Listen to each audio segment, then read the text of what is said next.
এখন বিখ্যাত গাঁও পিপলান্ত্ৰী। কিয় এই গাঁওখন বিখ্যাত সেই কথা আলোচনা কৰিবলৈ আগবাঢ়িছোঁ। ৰাজচামন জিলাৰ অন্তৰ্গত তথা ৰাজপুত বীৰ মহাৰাণা প্ৰতাপৰ জন্মস্থান উদয়পুৰৰ পৰা 7 কিলোমিটাৰ আঁতৰত অৱস্থিত এইখন গাঁও। মানুহে কৰোঁ বুলিলে সকলো কামেই কৰিব পাৰে আৰু এই গাঁওখনে সেই কথাকে প্ৰমাণ কৰি দেখুৱাইছে।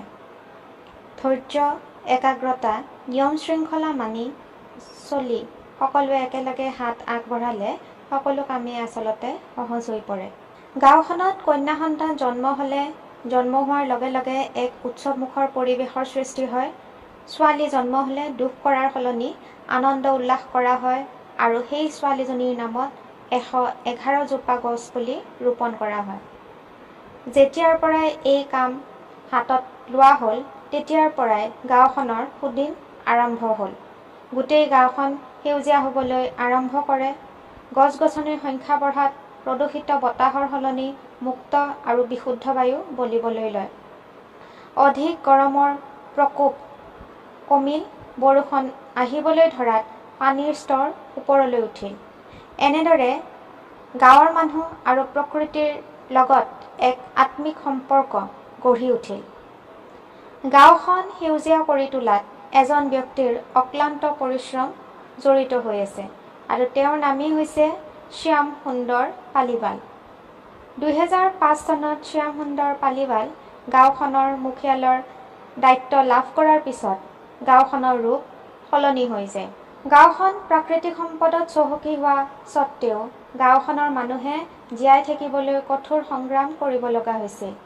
মাৰ্বল পাথৰৰ বাবে গিনিছ ৱৰ্ল্ড ৰেকৰ্ডছত স্থান লাভ কৰা পিপলান্ত্ৰী গাঁৱত ডাঙৰ ডাঙৰ ব্যৱসায়ীসকলে বৃহৎ বৃহৎ মাৰ্বলৰ পাথৰ খনি আৰম্ভ কৰে।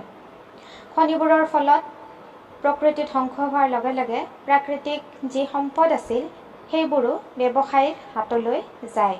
গাঁওখনত দিনে নিশাই কাম চলাৰ ফলত গাঁৱৰ পৰিৱেশ প্ৰদূষিত হয়। গছ গছনিৰ সংখ্যা কমি আহে, তাৰ ফলত বৰষুণৰ পৰিমাণ কমি যায়, পানীৰ অভাৱ হয়। লাহে লাহে গাঁওখন ধ্বংসৰ দিশে গতি কৰিবলৈ আৰম্ভ কৰে।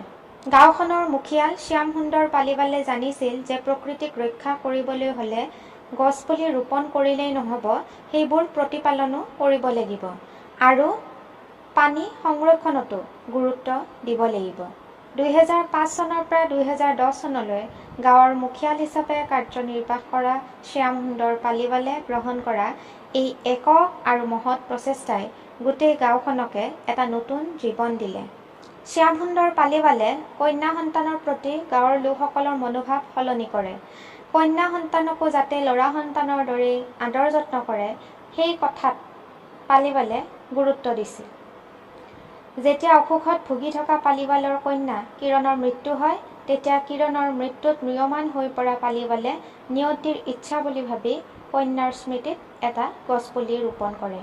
সেইদিনাই গাঁৱত এটা নতুন নিয়ম প্ৰৱৰ্তন হ'ল যে গাঁওখনত জন্ম হোৱা প্ৰতিজনী কন্যা সন্তানৰ নামত 111টা গছপুলি ৰোপণৰ কাম হাতত লোৱা হয় আৰু এই কাম কিৰণ নিধি যোজনাৰ অধীনত আৰম্ভ কৰা হয়। পালিৱালে গাঁওখনত কেইটামান নিয়ম কৰি দিছিল।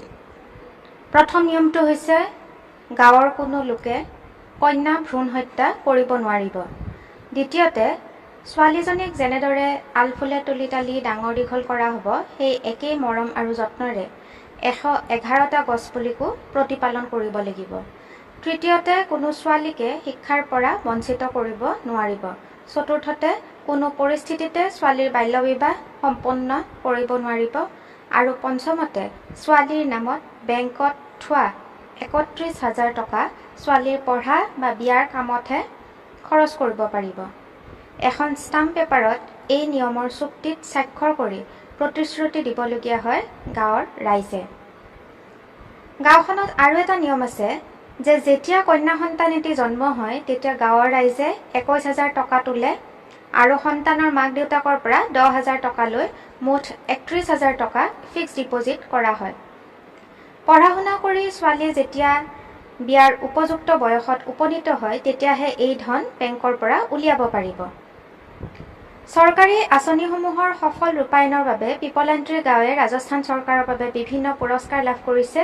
ইয়াৰ উপৰি 2007 চনত তেতিয়াৰ ৰাষ্ট্ৰপতি ডক্টৰ APJ আব্দুল কালামেও পিপলান্ত্ৰী গাঁৱলৈ ৰাষ্ট্ৰপতিৰ পুৰস্কাৰ আগবঢ়ায়। শ্যাম সুন্দৰ পালিৱাল আৰু পিপলান্ত্ৰী গাঁৱৰ প্ৰতিজন মানুহৰ কৰ্মকাৰ্যই প্ৰত্যেকজন ভাৰতীয়কে তেওঁলোকৰ কামৰ কাৰণে উৎসাহিত কৰিছিল।